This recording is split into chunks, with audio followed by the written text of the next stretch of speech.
15장 같이 정독하겠습니다. 하나님의 크신 사랑 하늘에서 내리사 우리 맘에 항상 계셔 온전하게 하소서.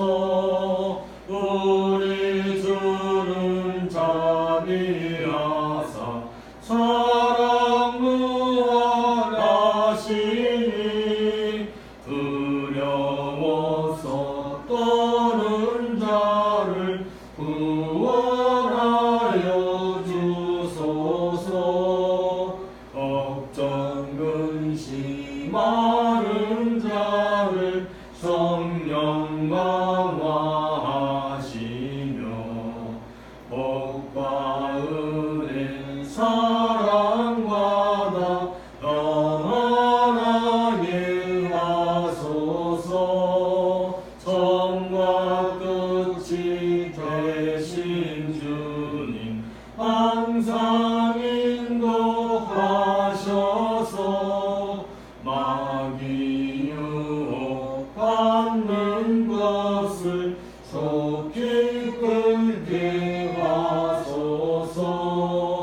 전능하신 아버지여 주의 능력 주시고 우리 맘에 임하셔서 떠나가게 하소서. 주께 영광 항상 돌려 천사처럼 섬기며 주의 사랑 영영토록 찬송하게 하소서. 우리들이 거듭나서 의미 없게 하시고 주의 뜻이 구원받아 온전하게 하소서.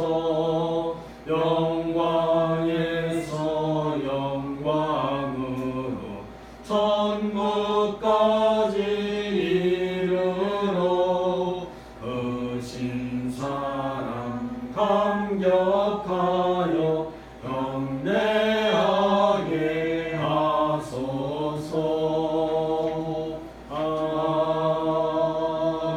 아멘.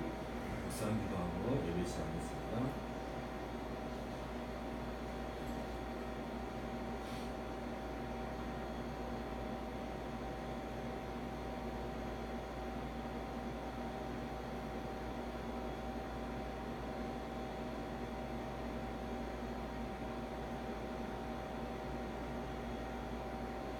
다 같이 일어나셔서 주전하셔서 우리 마음을 주님께 들어올려 함께 고백합시다. 우리의 몸은 천지를 지으신 여호와의 이름에 있도다. 너희 권능 있는 자들아 영광과 능력을 여호와께 돌릴지어다. 여호와께 그의 이름에 합당한 영광을 돌리며 거룩한 옷을 입고 여호와께 예배할지어다. 기도하겠습니다. 이 세상 만물을 창조하시고 저희들의 생사법을 주관하시며 또 역사를 이끄시는 하나님 아버지, 오늘도 우리에게 구별된 이 주일을 우리에게 허락하시고 주 예수 그리스도의 부활을 기념하여 우리가 예배로 하나님께 나아갈 수 있게 해주심을 감사드립니다. 아무 공로 없사오나 오직 주 예수 그리스도의 분노에 힘입어 아버지 앞에 나아갑니다. 우리가 우리 영혼이 하나님 보좌 앞으로 들려 올려주는 놀라운 역사가 이 예배를 통하여서 이루어질 수 있도록 주여 도와주시옵기를 간절히 기도드리옵나이다. 창세전부터 우리를 예정하시고 우리를 주 예수 그리스도를 믿는 믿음으로만 의롭다 여기심으로 우리가 십자가의 보혈로 구원을 받아 생명책에 우리의 이름이 기록되었음을 하나님에게 감사드립니다.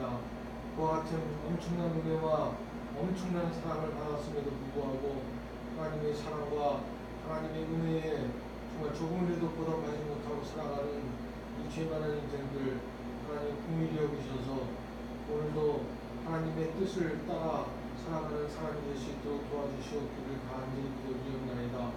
하나님 아버지 졸지도 않고 주무시지도 않으시며 우리를 지키시고 우리의 영혼의 출입을 영혼까지 지키신다고 약속하신 하나님 아버지 우리의 방패 되시고 우리의 요새 되시며 우리의 피난처 되시는 하나님 아버지를 깊이 묵상하는 시간이 되게 하여 주시옵기를 간절히 기도드리옵나이다.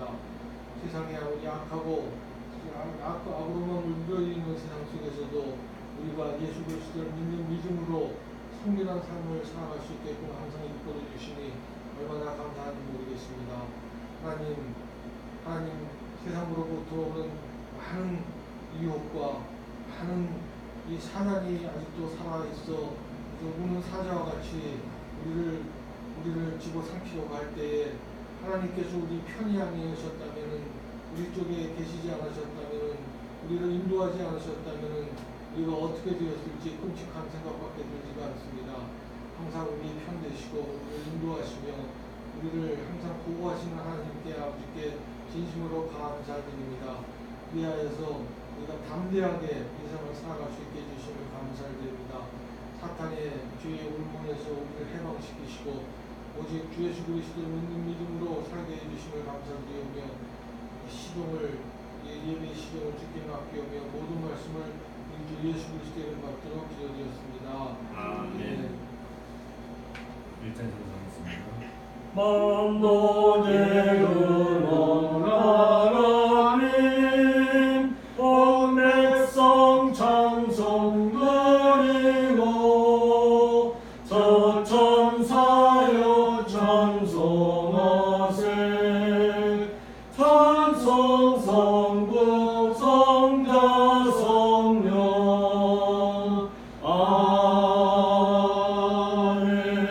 아멘. 자리 앉으시며 고백으로의 구름 진리가 예수 안에 있는 것 같이 너희가 참으로 그에게서 듣고 또한 그 안에서 가르침을 받았을진데 너희는 유혹의 욕심을 따라 썩어져가는 구슴을 따르는 옛사람을 벗어버리고 오직 너희의 심령이 새롭게 되어 하나님을 따라 의와 진리의 거룩함으로 지으심을 받은 새 사람을 입으라. 죄의 고백 같이 하겠습니다. 하나님이여 주여 인재를 따라 내게 은혜를 베푸시며 주의 많은 긍휼을 따라 내 죄악을 지워주소서. 나의 죄악을 맑게 씻으시며 나의 죄를 깨끗이 제하소서. 물론 나는 내 죄가를 아오니 내 죄가 항상 내 앞에 있나이다. 내가 주께만 범죄하여 주의 목전에 악을 행하였으니 주께서 말씀하실 때 의로우시하고 주께서 심판하실 때 순종하시나이다. 제 거기 올려놓은 묵상을 하겠습니다.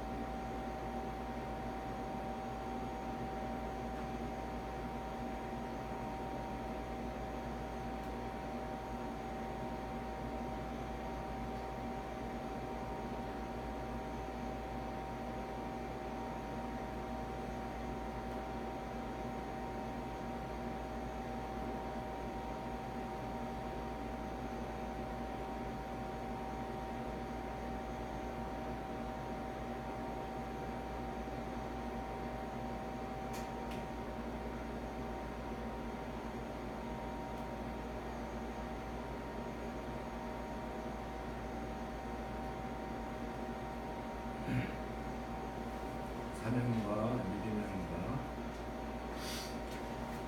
하나님 우리 아버지와 주 예수 그리스도로부터 은혜와 평강이 너에게 있을지어다. 주 나의 하나님이여 내가 진심으로 주를 찬송하고 영원토록 주의 이름의 영광을 돌리오니 이는 내게 향하신 주의 인자하심이 크사 내 영혼을 깊은 세월에서 건져냈습니다. 찬송가 19장 하겠습니다. 찬송하는 소리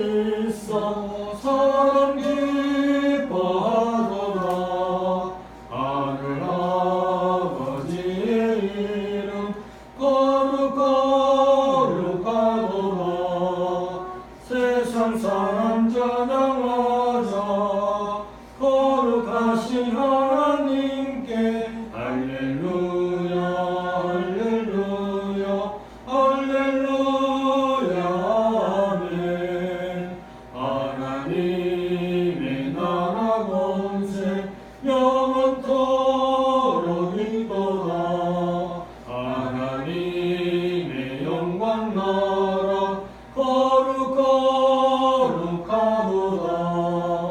하늘 보좌 계신 주님 세상 구원하시도다.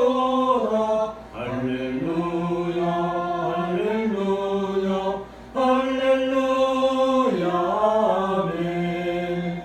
하나님의 크신 섭리 그 뜻대로 되도다.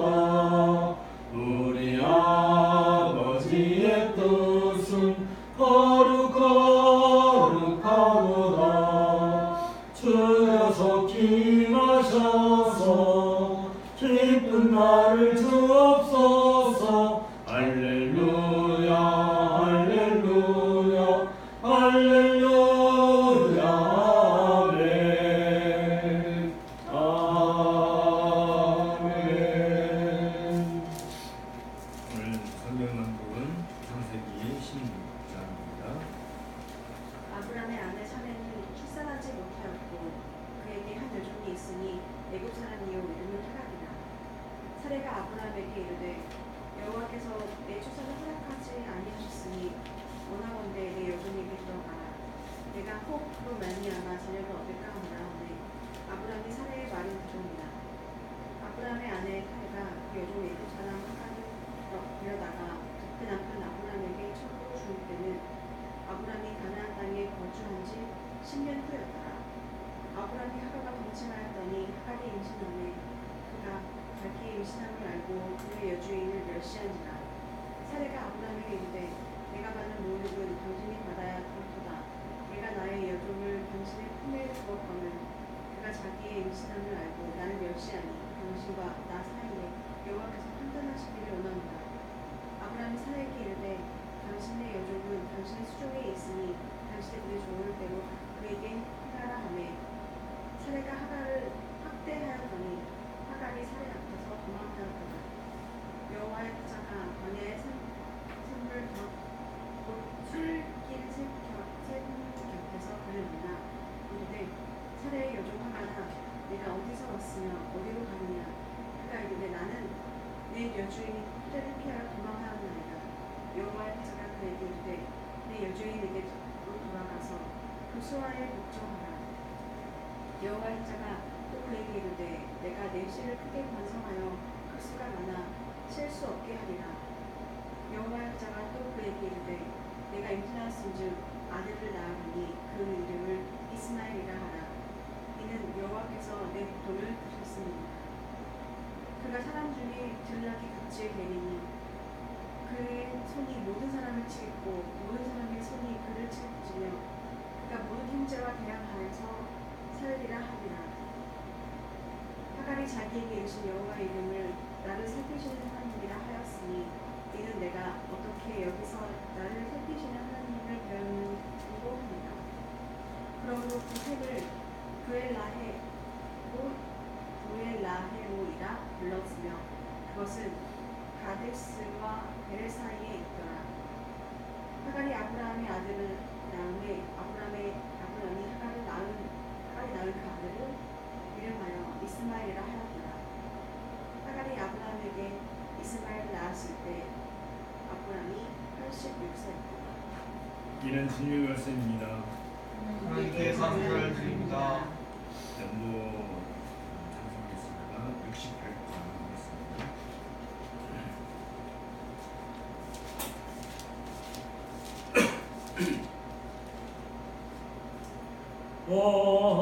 하나님 우리의 창조주시니 내 주님께 귀한 것 드립니다. 내 주께만 엎드려 경배드리며 내 주의 이름 높이 찬양하네.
우리의 주 여호와 아버지 하나님께서 친히 역사에 대주지시오 온 인류를 가꾸시고 그들에게 늘 생명을 주시고 새로운 삶을 살 수 있도록 날마다 함께 해주신 그 은혜를 감사드리옵나이다. 또한 그 가운데서도 특별히 주의 백성을 불러 모으시고 하나님의 백성으로서 하나님 나라의 의로운 백성으로서 살아갈 수 있도록 여러 가지 은혜를 베풀어주신 은혜를 또한 감사합니다.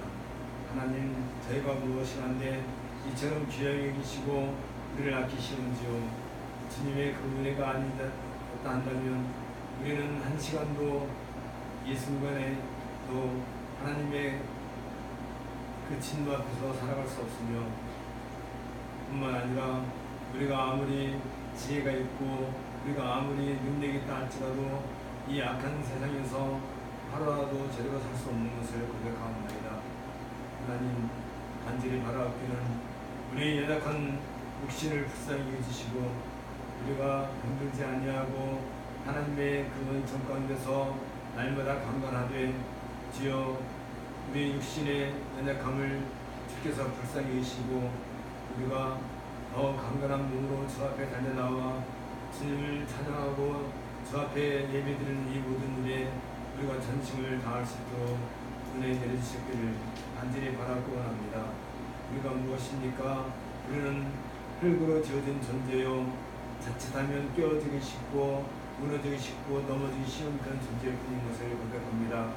하나님께서 우리를 붙잡아 주심으로써 우리에게 생기를 불어 넣어 주심으로써 우리에게 주 예수 그리스도의 십자가를 주시고 부활의 능력을 주시고 새 생명을 주심으로써 우리가 날마다 이렇게 살아갈 수 있는 것을 고백합니다.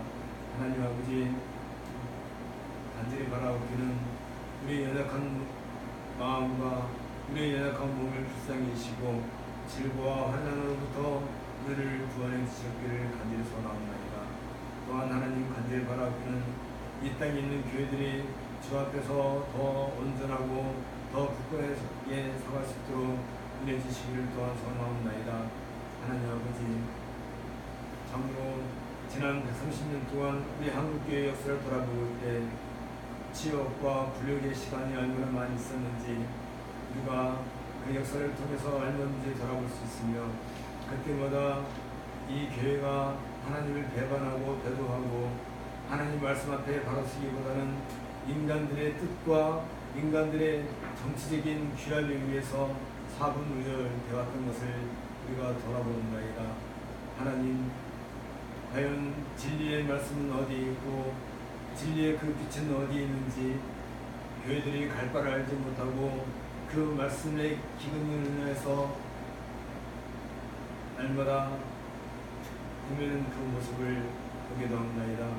지금 이 순간에도 많은 교회들이 주 앞에 모였다 하면서 주 앞에 나오는 그 시간까지도 무엇을 위해서 저희들이 살아야 될지, 또 무엇을 위해서 교회가 존재해야 될지, 또 하나님을 영원롭게 하는 것이 무엇인지 그런 것에 대해서 깊이 생각하지 아니하고 그저 종교적인 관습과 관례와 또 형편 가운데서 어떻게든지 하나님께 잘 보이려고 하고 어떻게든지 복이나 드리려고 하는 그런 얄팍한 가운데서 주의 교회들이 모이지 않았는지 우리 또한 그 점에 있어서 심히 자복하고 우리 연약함을 하나님 앞에 고백하지 않을 수 없습니다.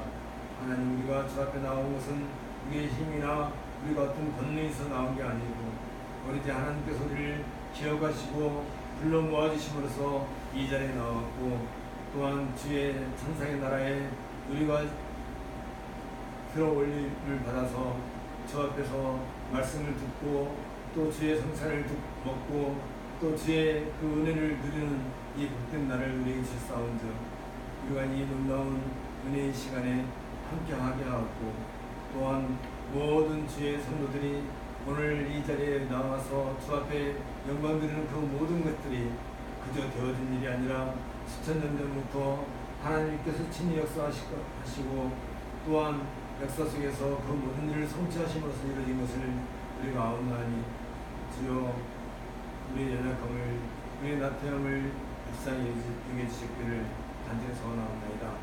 또한 바라옵기는 이 땅의 이주민자들을 주께서 불쌍히 여기시고 저들이 아무리 지혜를 다한다 할지라도 감히 하나님께서 통치하시는 그 놀라운 능력에 어림도 없이 또 그 모든 일을 이뤄내는 것 자체가 능력이 없다는 것을 저들이 인식하게 하고 하나님 앞에서 겸손한 마음으로 또 하나님 앞에서 자신들의 연약함을 고백하는 마음으로 이 나라 민족을 잘 다스리고 또 영도할 수 있도록 은혜 내주시기를 간절히 바라고 합니다.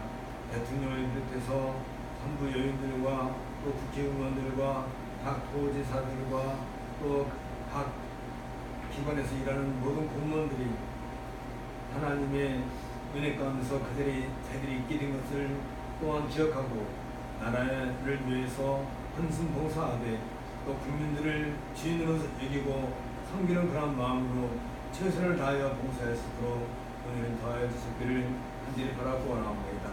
그러한 가운데서 교회들이 평안한 가운데서 온전하게 주의 말씀을 듣고 배우는 일에 매진할 수 있도록 주께서 이런 은혜를 주셨사오면서 이 나라를 주님께서 불쌍히 여기시고 간단한 그 은혜 가운데서 이 나라를 또한 지켜주시기를 소원합니다. 또한 북한 동포들을 주님께서 기억하시고 저들 가운데서도 아직도 주의 말씀을 날마다 묵상하고 암송하고 그 가운데서 은혜를 구하고자 하는 신자들이 있는 것을 제가 듣고 보았습니다. 주님, 그들에게도 똑같은 동일한 위로를 주시고 그들에게 주의 말씀을 통하여서 위로해 주시고 그 땅에도 마음 놓고 하나님께 예배하는 날이 속히 임할 수 있도록 은혜를 더하여 주시기를 간절히 바라고 원합니다. 또한 바라옵기는 이스마엘의 후손들이 세계 곳곳에서 아직도 전쟁을 일으키고 또한 서구 사회를 공격하고 하는 일들을 우리가 보옵나이다. 주님 불쌍히 해주시고 그들과의 적대 감정이 하루속히 해소될 수 있도록 그러면서 저들도 아브라함의 후손으로서 온전히 하나님 앞에 나아가 하나님께 예배하는 날이 이룰 수 있도록 주께서 은혜를 더해주시기를 간절히 바라고 원합니다. 모든 말씀을 주 예수 그리스도 이름으로 기도합니다. 아멘. 오늘은 로마서 15장 하나님의 통치와 교회 확장의 전문한 부분에 대해서 같이 말씀을 참고하도록 하겠습니다. 먼저 로마서 15장을 하겠습니다. 우리 강한 자가 마땅히 연약한 자의 약점을 분담하고 자기를 기쁘게 하지 아니할 것이다. 우리 각 사람이 이웃을 기쁘게 하되 선을 이루고 더불어 세우도록 할지니라. 그리스도께서는 자기를 기쁘게 하지 아니하셨느니 기록된다. 주를 비방한 자들의 비방이 내게 미친 나이다 같으니라. 무엇이든지 전에 기록한 바는 우리의 교훈을 위하여 기록된 것이니 우리로 하여금 인내로 또는 성경의 안위로 소망을 가지게 함이니라. 이제 인내와 안위의 하나님이 너희로 그리스도를 예수를 본받아 서로 뜻을 같게 하여 주사 한 마음과 한 입으로 하나님으로 우리 주 예수 그리스도의 아버지께 영광을 돌리게 하려 하노라. 이러므로 그리스도께서 어린을 받아 하나님께 영광을 돌리신 것 같이 너희도 서로 받으라. 내가 말하노니 그리스도께서 하나님의 진실하심을 위하여 해외 수종자가 되셨느니 이는 조상에게 주신 약속을 공복히 하시고 이방인으로 그 분명하심을 인하여 하나님께 영광을 돌리게 하려 하시는구나. 기록된다. 이러므로 내가 열방 중에 주께 감사하고 주의 이름을 찬송하리로다 한바 같습니다. 또 가로되 열방들아 주의 백성과 함께 즐거워하였으며 또 모든 열방들아 주를 찬양하며 모든 백성들아 주를 찬송하라 하였으며 또 이스라엘과 가로되 이새의 뿌리 곧 열방을 다스리기 위하여 일어나신 이가 있으리니 열방이 그에게 소망을 두리라 하였느니라. 소망이 하나님의 모든 기쁨과 평강을 믿음 안에서 너희에게 충만케 하사 생명의 능력으로 소망이 넘치게 하시기를 원하노라. 내 형제들아 너희가 스스로 소망이 가득하고 모든 지식이 차서 그러니 서로 권하는 자임을 나도 확신하노라. 그러나 내가 너희로 다시 생각하게 하려고 하나님께서 내게 주신 은혜로 인하여 더욱 담대히 내가 너희에게 세우니 이 은혜는 곧 나로 이방인을 위하여 그리스도 예수의 일꾼이 되어 하나님의 복음의 제사장 전부를 하게 하사 이방인을 전부로 드리는 것이 성령 안에서 거룩하게 되어 받으신 묵직하게 하려 하십니다. 그러므로 내가 그리스도 예수 안에서 하나님의 일에 대하여 자랑하는 것이 있거니와 그리스도께서 이방인을 순종케 하기 위하여 나로 말미암아 말과 일이며 표적과 기사의 능력이며 성령이 능력이 있고 역사하신 것 외에는 내가 감히 말하지 아니하노라. 이 일로 인하여 내가 예루살렘으로부터 두루 행하여 일루리곤까지 그리스도의 복음을 한방하게 전하였다. 또 내가 그리스도의 이름을 부르는 곳에는 복음을 전하지 않기로 힘써노니 이는 남의 터 위에 건축하지 아니하려 함이라. 기록된 바 주의 소식을 받지 못한 자들이 볼 것이요 듣지 못한 자들이 깨닫으리라 한것 같으니라. 그러므로 또한 내가 너희에게 가려 하던 것이 여러 번 막혔더니 이제는 이 지방에 일할 곳이 없고 여러 해 전부터 언제든지 서번하러 갈 때 너희에게 가려는 원이 있었으니 이는 지나가는 길이 너희를 보고 먼저 너희와 교제하여 약간 만족을 받은 후에 너희에게 그리로 보내줌을 바란다. 그러므로 이제는 내가 성도를 섬기는 인물 예루살렘에 가노니 이는 마게도냐와 아가야 사람들이 예루살렘 성도 중 가난한 자들을 위하여 기쁘게 얼마를 연보하였으나 저희가 기뻐서 하였거니와 또한 저희는 그들에게 빚진 자니 만일 이방인들이 그들의 영적인 것을 나누어 가졌으면 영적인 것으로 그들을 섬기는 것이 마땅한다. 그러므로 내가 이 일을 마치고 이 열매를 그들에게 확증한 후에 너희에게 들렸다가 서반으로 간다. 내가 너희에게 나아갈 때에 그리스도의 충만한 복을 가지고 갈 줄을 안다. 형제들아, 내가 우리 주 예수 그리스도와 성령의 피함으로 말미암아 너희를 권하노니 너희 기도에 나와 힘을 같이하여 나를 위하여 하나님께 이르러 나로 유대에서 순종하지 아니하는 자들로부터 건짐을 받게 하고 또 예루살렘에 대하여 내가 흔들는 이는 형제들이 발을 만나게 하고 나로 하나님의 뜻에 따라 기쁨으로 너희에게 나아가 너희와 함께 편히 쉬게 하라. 평강의 하나님께서 너희 모든 사람과 함께 계실지어다.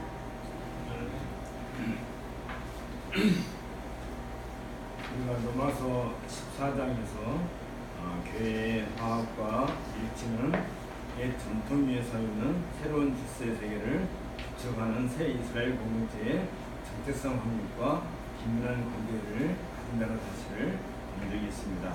다시 말하면 구약의 경륜에 속했던 할례 제도라든지 안식일을 섬긴다든지 또 어떤 절기를 행한다든지 또 고기를 먹고 안 먹고 하는 이런 모든 문제들이 있어서 이게 무엇보다도 사랑으로 얘는 이런 것들이 이제 새로운 신약의 시대에 시작함과 더불어서 구약의 어떤 경륜이 잠정적으로 신약과 구약이 함께하는 이런 그런 가운데 있기 때문에 완전하게 새로운 세계의 질서가 구축되게 될 것은 서로 사랑으로 용납하라 하는 것이 십자장에서 우리가 왔던 내용입니다.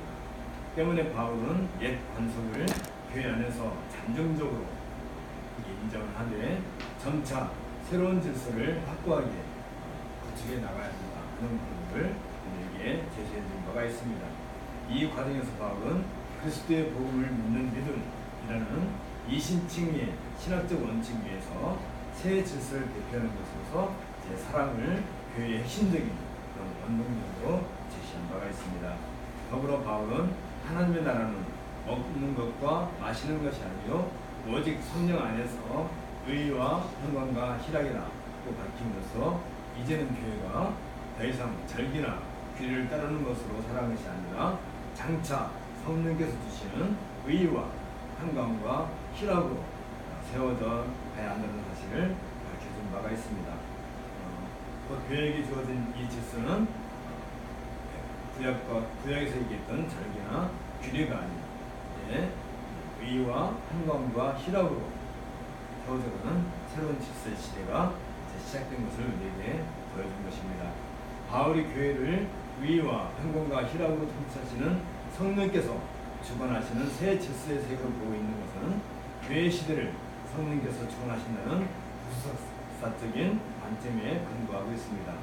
오순절 성령 강림 사건은 성령께서 교회를 다스리시는 왕으로 즉위하시는 것 같은 의미를 가지기 때문입니다. 베드로는 이 사건의 의의를 하나님이 가라사대 말세에 내가 내 영으로 모든 육체에게 부어주리니 너희의 자녀들은 예언할 것이요 너희 젊은이들은 환상을 보고 너희의 늙은이들은 꿈을 꾸리라 고 밝히 말한 바 있습니다. 또한 성령께서 이 시대를 통치하시는 시대가 열릴 것을 예고하신 예수님의 말씀에서도 이 사실을 발견할 수 있습니다. 요한복음 14장 26절에 보면 보혜사 곧 하나님께서 곧 아버지께서 내 이름으로 보내실 성령 그가 너에게 모든 것을 가르치시고 내가 너에게 말한 모든 것을 생각나게 하시리라. 이 예수님의 약속은 새로운 질서의 세계가 성령에 의해 펼쳐질 것을 분명히 보여주고 있습니다.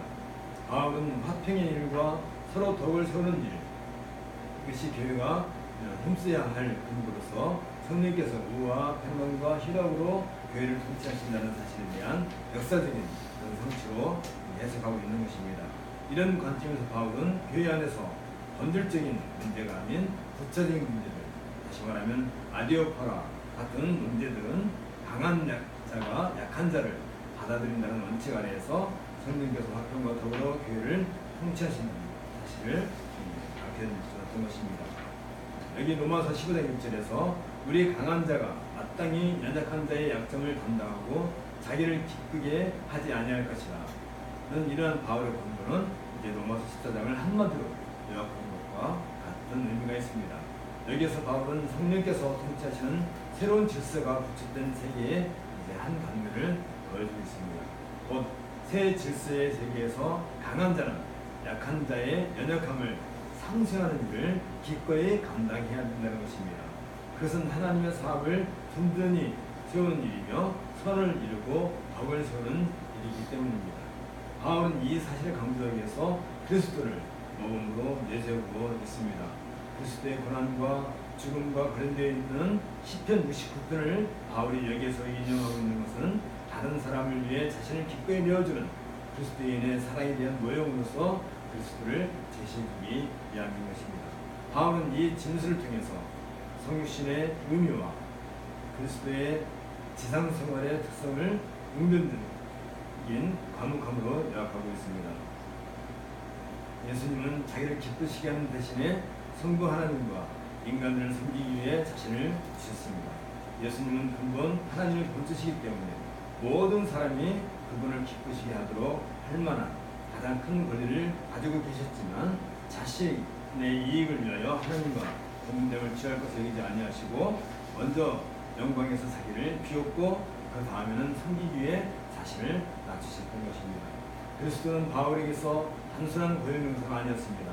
그리스도는 십자가에 죽으셨다가 부활하신 그리스도를 의미하는 칭언이고 이 말 속에는 죽었다가 다시 살아나는 새 이스라엘도 포함되어 있습니다. 바울이 예수님을 그리스도 혹은 그리스도 예수라고 부르는 말 속에는 과거 역사 속에 존재하던 이스라엘 운명이 이제 십자가에서 부활하신 예수 안에서 새로운 역사의 주체로 존재 의미가 바뀌었다는 의미를 포함하고 있는 것입니다. 따라서 바울이 로마서 15장 3절에 있는 것처럼 그리스도께서 자기를 기쁘게 하지 아니하셨나니 기록된 바 주를 비방하는 자들의 비방이 내게 미쳤나이다 함과 같으니라 또한 이 말씀에는 하나님의 백성을 상징하는 이스라엘의 성격까지도 포함되어 있는 것입니다.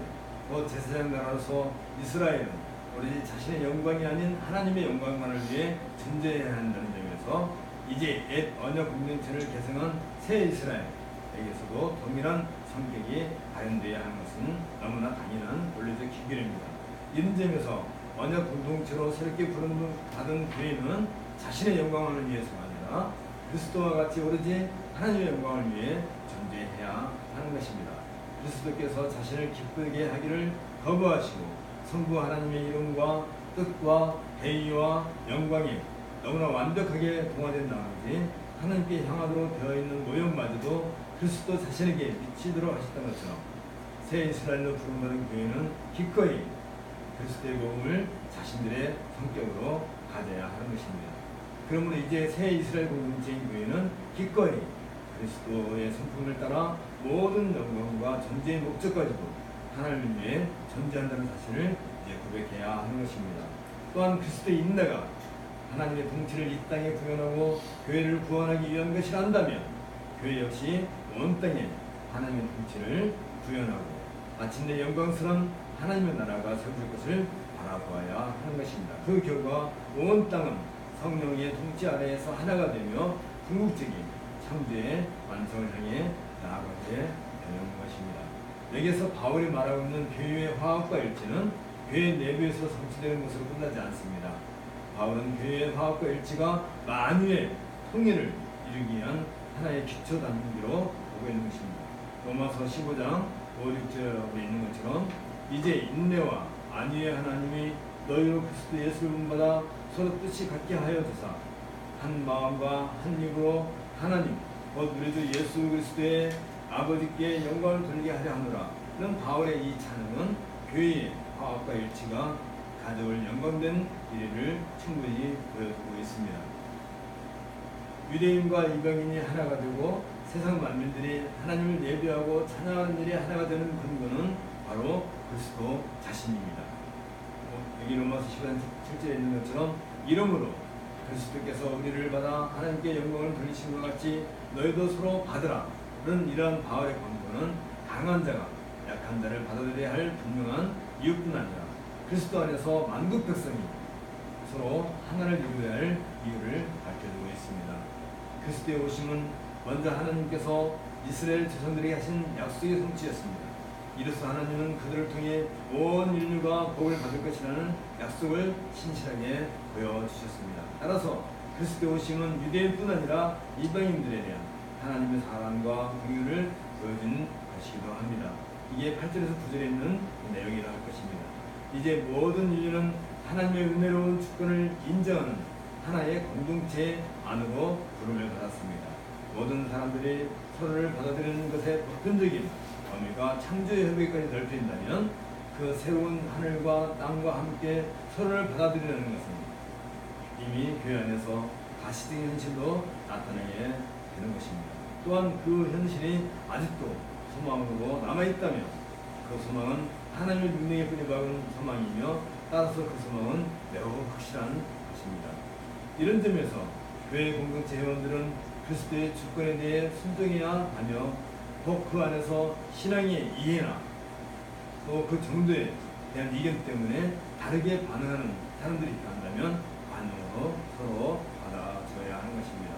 이것은 모든 피조물들이 하나님의 종말론적인 조화와 일치를 위한 하나님의 원대하신 계획에 일부이기 때문입니다.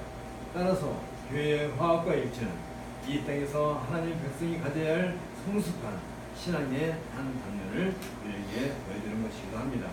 이런 점에서 로마서 15장 10절에서 바울은 소망의 하나님이 모든 기쁨과 평강을 믿음 안에서 너에게 충만케 하사 성령의 능력으로 소망이 넘치게 하시기를 원하노라 라고 찬양하고 있는 것이며 또한 이 찬양은 장차 완성될 하나님의 나라를 그 소망으로 하고 있는 것으로서 성령께서 다스리신 교회가 누리게 될 궁극적인 기쁨과 평강을 노래하고 있는 것입니다. 이것은 동시에 로마서 12장 2절에서 우리가 봤던 것처럼 너희는 이 세대를 본받지 말고 오직 마음을 새롭게 함으로 변화를 받아 하나님의 선하시고 기뻐하시고 온전한 뜻이 무엇인지 분별하다 하라는 이 말씀의 주연이기도 한 것입니다. 교회는 그리스도가 모든 사람들에게 하나님의 화해의 선물이며 유대인뿐 아니라 이방인에게도 주어졌다는 사실 위에 서 있어야 합니다. 교회는 그리스도 안에서 모든 사람들의 일치를 회복시키려 하신 하나님의 계획을 수행해야 하며 성령께서 의와 평강과 희락으로 다스리신다는 사실을 교회에 되는 기관임을 우리는 명심해야 하는 것입니다. 바울이 자신을 가리켜 이방인을 위하여 그리스도 예수의 일꾼이 되어 하나님의 복음의 제사장 직무를 하고 이방인을 제물로 드려 성령 안에서 거룩하게 하고자 하는 것, 또 하나님의 이런 원대하신 계획을 성취하고 또 그 계획에 대한 순종을 드러내기 위한 것입니다. 특별히 이 일을 성령 안에서 성취하고 있다는 바울의 고백은 성령께서 교회의 주인이시라는 사실에 공부하고 있습니다. 성령의 통치를 받는 교회는 성령께서 주신 의와 평강과 희락으로 세워져야 하며 바울은 이 일을 위한 수종자로서 이방인의 사대 직분을 수행하고 있는 것입니다. 바울은 이 계획을 순종하기 위해서 구체적으로 이제 세 가지 여행 계획을 밝히고 있는 것입니다. 로마서 15장 19절 20절에 있는 것처럼 첫 번째 계획은 사바나, 다시 말하는 스페인으로 복음 전도 여행을 하는 것입니다. 바울은 자신의 사도직이 새로운 개척지를 여는 것으로 인식하고 있었으며 이미 지중해 동북쪽 지방에서 그 임무를 완수하겠다고 강구하고 있습니다. 이제 두 번째 계획은 로마에 가는 것과 로마 교회들을 방문하는 것입니다. 이 계획은 처음 로마서 초대에서 이미 밝힌 바가 있습니다. 이제 세 번째 여행 계획이 있는데 이건 바울에게 매우 당면한 것으로서 예루살렘 교회에 방문에 대한 것입니다. 바울은 이방 교회들에서 모은 연보를 이방 교회 대표들과 함께 예루살렘에 있는 교우들에게 전달할 계획을 지금 진행 중에 있는 것이었습니다. 이것은 상당히 중요한 부분인데 이와 관련해 바울은 예루살렘 방문에 대하여 독자들에게 특별히 기도를 부탁하고 있습니다. 여기서 말하는 독자는 비록 로마서이기 때문에 로마 사람들뿐만 아니라 이 사실을 바라보는 예루살렘 교회 성도들도 있고 또 서아시아에 있는 교회 성도들도 다 포함되는 겁니다. 그것은 바울이 예루살렘 방문에 있어서 유대 지방에 있는 그의 적들로부터 보호받기 위함인 것입니다. 바울의 대적자들은 전에도 바울을 죽이려고 시도한 바가 있었습니다. 유대인 지도자들은 계속해서 바울을 정리적인 배반자로 여기고 적대심을 보이고 있었습니다. 또 하나는 예루살렘 교회가 이방인들의 연고를 기꺼이 받을 수 있도록 기도해달라고 요청하고 있는데 특히 바울은 이 부분에 집중적인 관심을 가지고 있었습니다. 그리고 바울은 이 사실을 구술사적으로 획기적인 전환점이 될 것으로 여기고 있었던 것입니다. 바울은 하나님께서 온 인류에게 복을 주신다는 사실을 이스라엘에게 주셨음을 분명히 알고 있었습니다. 이것은 이스라엘의 역사적 전통을 이어받는 유대인들에게 주어진 우선권이었습니다. 예수님은 유대인 민족에서 태어나셨고 마침내 이방인들로 하나님께서 약속하신 본에 참여할 수 있는 길을 열어놓으셨습니다. 이것은 처음 유대인들에게 약속된 하나님의 복이 이방인들도 이제 한 몫을 차지하게 되었음을 의미하고 있습니다. 그러므로 이제 이방인들은 영적으로 유대인들에게 빚을 지게 되었습니다. 그리고 그 빚진 것에 대해 이방인들이 예루살렘 교회를 위해 연보를 하는 것은 이방인들이 유대인들에게 주는 선물이며 이 연보는 일치와 동등함의 상징이 되는 것입니다. 따라서 예루살렘 교회가 이방 교회의 연보를 받아들이는 것은 유대인과 이방인이 이제 서로 동등한 위치에 있다는 것을 인정하게 되는 것을 의미하게 되는 것입니다. 바울은 이 연보에 각별한 의미를 부여하고 있는데 그것은 바울이 자신을 이방인을 위한 제사장으로 이해하고 있다는 점에서 규칙화 알 수 있습니다. 제사장의 임무 중 하나는 하나님께 받아들일 만한 것인가를 점검하는 일이었습니다. 흠이 있거나 버려뜨린 것은 하나님을 위한 제사에 적합하지 않습니다. 그리고 올바른 방법으로 하나님께 제사 드리는 것이 제사장의 책임이었습니다. 따라서 바울은 이방인들의 순종이 하나님께 받아들이는 만한 방법으로 드려지도록 해야 하는 제사장의 책임을 수행하는 위치에 서 있었던 것입니다. 이 로마서 15장 18절에 있는 것처럼 그리스도께서 이방인들을 순종케 하기 위하여 나로 말미암아 말과 일이며 표적과 기사의 능력이며 성령의 능력으로 역사하신 것 외에는 내가 감히 말하지 아니하는가는 이러한 바울의 고백은 자신이 교회의 왕이신 성령의 사도임을 강조하며 동시에 이방인 전도사에게 정당성을 밝히는 것이기도 합니다. 여기서 말하는 표적은 하나님 나라를 증거하는 것이고 능력은 하나님의 권능을 나타내 보여주는 것이며 기사는 표적과 능력의 결과로서 사람들의 복종을 다시 말하면 복음 앞에 복종시키는 그런 일을 일으키는 것입니다.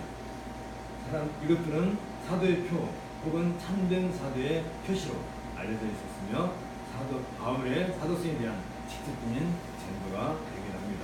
이런 의미에서 바울은 권위 있는 이방인의 사도로서 제사장적 기능의 또 다른 사역으로 이방 교회와 예루살렘 교회 일치를 위해 이방 교회의 연보를 예루살렘으로 가지고 가려 한 것입니다.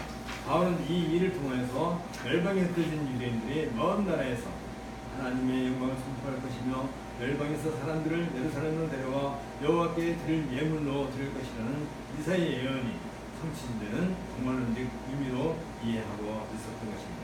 이런 의미에서 바울은 자신의 사역을 하나님의 일이라고 담대하게 말할 수 있었습니다.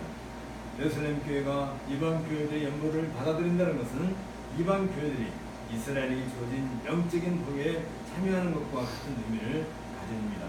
이 사실에서 바울은 예루살렘 교회를 과거 이스라엘과 지금의 디아스포라 교회를 이어주는 역할 속에서 모든 교회들 가운데 중심적인 위치를 차지하고 있다는 사실을 부각시켜주고 있습니다.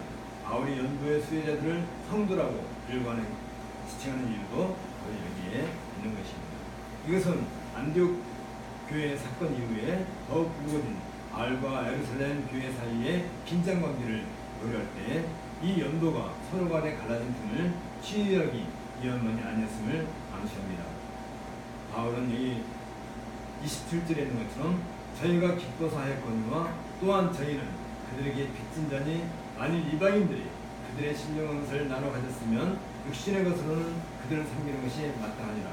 그 연도의 성격을 기명하면서 이방 교회가 복을 받음에 있어서 예루살렘 교회를 그 역할의 매개체로 여기고 있다는 것을 분명히 하고 있습니다. 이런 점에서 바울은 이방 교회가 받았던 영적인 복은 예루살렘 교회의 영적인 복, 즉 예루살렘 교회의 성도들이 받아야 하는 유산에 일부라는 사실을 분명히 하고 있는 것입니다. 나아가 바울은 연보를 상대적인 부의 나눔을 상징하는 코인연이라 이해하고 있었습니다. 이것은 성령께서 통치하시는 교회에서 공동의 나눔을 상징하는 것이며 일종의 실천적인 섬김의 행위이기도 한 것입니다. 동시에 그리스도의 몸으로서 교회 간에 근무하여 예루살렘 교회와 이방 교회가 하나임을 일치됨을 확인하는 기회가 되는 것이기도 하는 것입니다. 뿐만 아니라 예루살렘 교회가 이방 교회들의 연보를 받아들이는 것은 동시에 바울의 사도직에 대한 객관적인 권위를 인정하고 확인하는 것이기도 하는 것입니다. 사실 바울은 사도직의 진정성에 대해서 적지 않은 도전을 가져왔지만 이 일을 계기로 이방인의 사도로서 지속적인 사역을 계속할 수 있는 교회의 인정을 받는 효과를 얻게 되는 것입니다. 바울의 사도직에 대한 교회 인정은 장차 로마 교회의 방문에 큰 힘을 실어주는 부수적인 효과를 가져올 것이 분명합니다.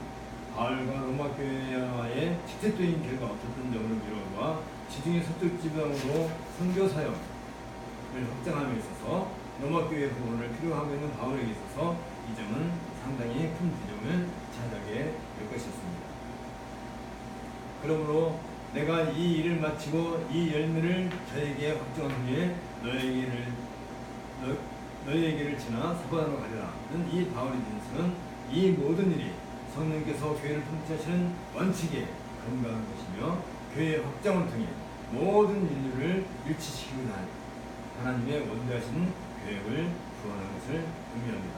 바울이 로마를 방문하는 것은 복음의 확장에 대한 바울의 독특한 견해를 또한 읽을 수 있는데, 당시 로마는 세계 문화의 중심지로서 정치, 군사, 경제 주도권을 가지고 있었습니다. 바울은 복음을 확장하는 방법으로 문화의 중심적인 로마를 결코 가볍게 막아넘길 수 없었던 것입니다.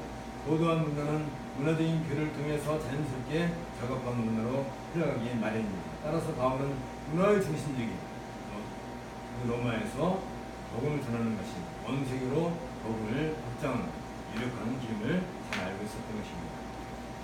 지금까지 내용을 보면 바울은 이런 뜻을 가지고 이제 로마에 가려고 했던 것이고, 이제 사마리아까지 가려고 했던 것입니다. 이제 바울은 이러한 자신의 계획을 밝히고 난 뒤에 이제 세 번째 축도를 하고 있는데, 한강의 하나님께서 너희 모든 사람과 함께 계실지어다. 아멘. 이라는 말은 하나님을 한강의 하나님 혹은 화해의 하나님으로 부른다는 점에서 지금까지 바울이 역설하고 있는 성령의 통치와 긴밀한 연관을 가지고 있는 것을 보게 됩니다. 이 구절은 로마서 14, 17절에 있는 것처럼 하나님 나라는 먹는 것과 마시는 것이 아니요 오직 성령 안에서 의와 평강과 희락이라는 구절과 같은 맥락을 이루고 있다는 점에서 궁극적으로 하나님 나라의 완성을 소망하는 의미를 가지고 있는 것입니다. 특별히 너희 모든 사람들이라는 말씀에는 유대인과 이방인의 연합과 일치를 추구하는 의미가 내포되어 있습니다. 이것은 하나님의 계획이며 그리스도에 의해 성취되는 것이며 동시에 성령께서 교회를 통해 구현해 나가는 일이 될 것입니다. 바울은 교회 확장을 통해서 다시 말하면 온 인류에게 교회가 세워짐으로 말미암아 또한 온 인류가 그 교회의 회원이 됨으로 말미암아 인류의 화합이 구현되는 이 일은 삼일째 하나님의 권능으로 이해하고 있었음이 확실합니다. 아울러 이 사실을 모든 사람들에게 일깨워 역사적인 대화합을 이룩함으로써 하나님 나라의 성경을 증명하고자 했던 것입니다. 이러한 구체적인 내용은 이제 로마서 16장에서 우리가 다시 확인하게 될 것입니다. 같이 기도하겠습니다. 하나님 아버지, 성령께서 통치하시는 의와 희락과 화평의 그 하나님 나라는 단순히 이스라엘의 후손들에게만 속한 것이 아니오 온 인류에게 속한 것이고 이제 바울이 목숨을 바쳐서 그 모든 이방인들에게 하나님 말씀을 전하고 계율을 세우려고 했던 것은 궁극적으로 그 계율을 통해서 온 인류가 성령의 통치 아래서 하나가 되도록 하기 위한 것을 우리가 보게 되었습니다. 또한 바울은 이 놀라운 일을 이루어 나가기 위해서 로마에 침략하고자 했고 로마를 중심으로 온 땅에 이 주의 복음을 전하기를 원했던 것을 우리가 보게 되었나이다. 하나님께서 이제 시간을 따라서 때를 따라서 주의 백성들을 불러 모아 이곳저곳에 교회를 세우는 것은 이 교회를 통하여서 온 인류가 성령의 의와 희락과 평강의 그 통치 아래 하나로 일치됨을 이루게 하는 것을 보게 됩니다. 우리가 이곳에 있는 것도 이러한 성령의 통치 아래 있다는 사실을 그러므로 말미암아 온 인류에게도 주의 복음이 전파되고 이제 하나님의 그 놀라운 통치 안에서 온 인류가 이제 서로 화합과 일치를 이루는 이런 복음의 능력이 바로 우리 안에서도 나타나고 있다는 것을 우리에게 친히 증거해 주셨기를 간절히 바라고 원합니다. 우리가 이런 일의 증인으로서 이 땅에 살고 있다는 것과 우리 안에서 서로 일치와 화합을 이루고 교회 안에서 서로 일치와 화합을 이룸으로써 하나님의 신령한 통치가 온 땅에 구현될 수 있도록 은혜를 더하여 주옵소서. 예수 이름으로 기도합니다. 다 같이 일어나셔서 208장을 같이 선포하겠습니다.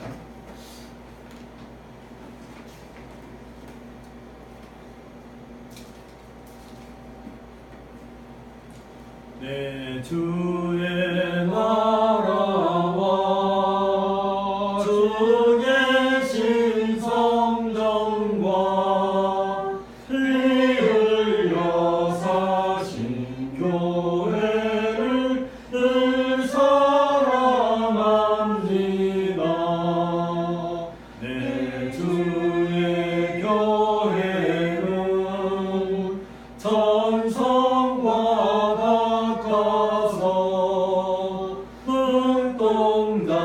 눈동자같이 아끼사 늘 보호하시네. 이 교회 위하여 눈물과 기도로 내 생명 다하기까지 늘 봉사합니다. 성도의 교제와 교회의 위로와 구주와 맺은 언약을 늘 기뻐합니다. 하늘의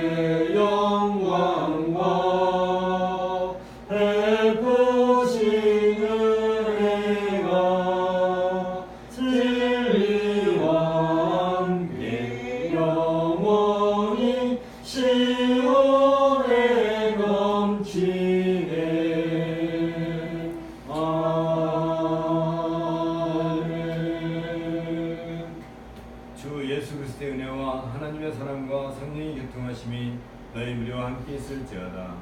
아멘. 3장 하고